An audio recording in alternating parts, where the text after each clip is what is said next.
Hello and welcome to the DFS underscore PhD show for today, the 4th of December, Monday Night Football. Remember, you're good enough, you're strong enough, and gosh darn it, someone's got to win that money, but they weren't on our Discord yesterday. A lot of Zach Moss. I didn't see very many screenshots. Yeah, probably was a little bit too leaning into the chalk, and particularly once we've been seeing this stuff from sheets, I just wanted to call it to your attention. The chalk is chalkier than it is expected. Look at all this ownership for Tyreek Hill instead of 28.1% projected industry-wide, 45%. Zach Moss, 49%. Nope, 65%. And I thought 49% was fine going into it. But what this tells us is that 150 maxers are trusting their contest sims, and we can get around this by adjusting certain ownerships based on what we think the field will do, and maybe we'll be right. Look at these differences of 15, 10%. So if you've got a lean that's 10 or 15% off of what your projections say, change it. I mean, you could be doing just as well as your projections. This was on a classic slate, 15%. So who knows on a showdown slate if it'll be even more. I mean, I would guess so, just because the condensation of ownership around a good play would be even more. And that's kind of what's going on here, is the hypothesis. Still got to figure out exactly how to test that hypothesis. But anyway, so moving on to today's football game. Well, I've messed around with the projections a little bit. I'll hide these little lineups because I don't think you should probably play the lineups that are here. But we've got some fun. So I've got ownership concerns. My ownership concerns are, I don't think Jake Browning is going to be 37% owned in the flex.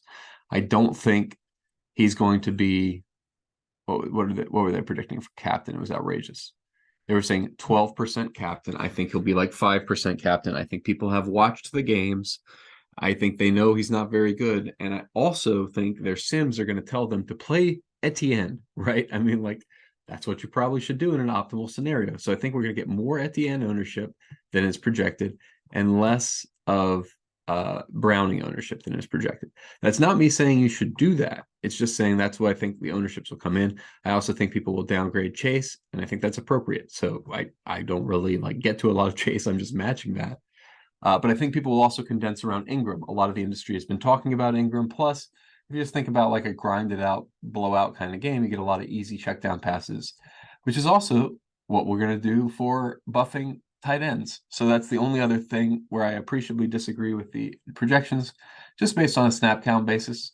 So I don't think that Luke Farrell and Brenton Strange and Evan Ingram are that widely different in skill. I think they will be an opportunity, but they're also out there a fair amount each. So this argument is also applicable to Hudson and Sample and Irv Smith Jr., but maybe even more so, right? In the games with Browning, look at how many points per 100 snaps for these tight ends. They're being limited. Each one's only playing about a third of the game, so you're not really seeing it in the final scores.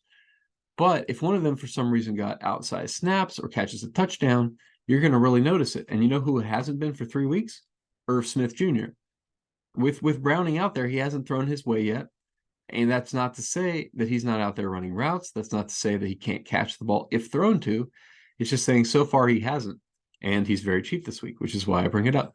So Irv Smith Jr. is your punt play for the other team. So I think you can give him 6 points. I don't think he's any worse than Drew Sample.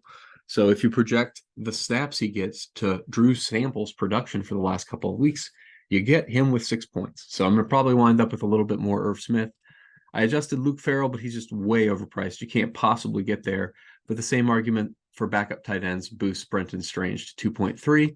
He's just out there. And if he ever caught a pass, he would be optimal. I checked Travion Williams with the same sort of snap count concerns, and I was happy with what I'm seeing from SaberSim there.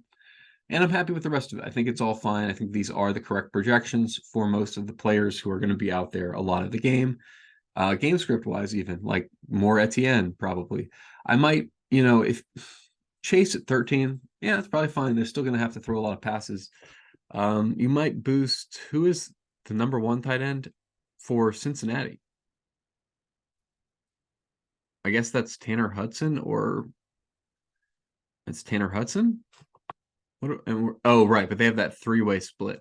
Right. So that's why it's a little bit. He's very low projected. I shouldn't project him for less than Irv Smith, for instance.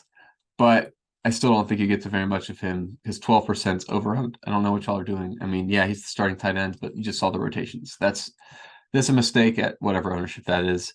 I left Bengals D in, but took out, or I left both Bengals and Jags D in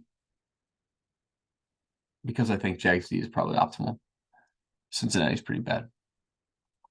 Okay, so that's why I left them in. A little defensive. All right, so I don't think I have anything more to say about this football slate. Sheets is right. I'll do the version with no sheets as rule.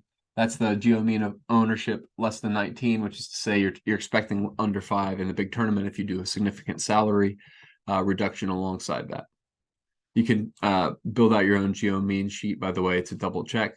I just added this for the 2-gamer for later because it's, we still have to consider duplicates and playing chalk and stuff in that environment.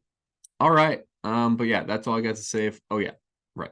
Let me tell you the non-sheets rule. If you wanted to play just the chalk lineups, you're playing satellites, you're trying to win the satellites, you play Travis Etienne as captain. Easy. I mean, he's the optimal captain. You should play him as captain. That's easy as that. Game script wise, opportunity wise, just do it. And then you're running back both quarterbacks, I assume. Jaguars D. All right. 80% Jaguars D. I'm not as confident in that. 30% Jags D is just enough for me, even in the situation where we are like not considering ownership. Yeah, Trevor Lawrence, not as much. Where is Browning? Wow.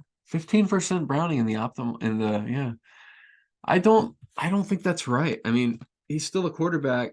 I think that people, whatever that is probably sending people the wrong direction. But I mean, I have also said I think 25% ownership for Browning, and this is how you get there. You get there by running the optimizer without ownership adjustments, and without considering the geometric mean of ownership and long-term success rates for quarterbacks. And basically, like Browning's, he's not good. I know he's not good, but look at the price difference. He's 8,800.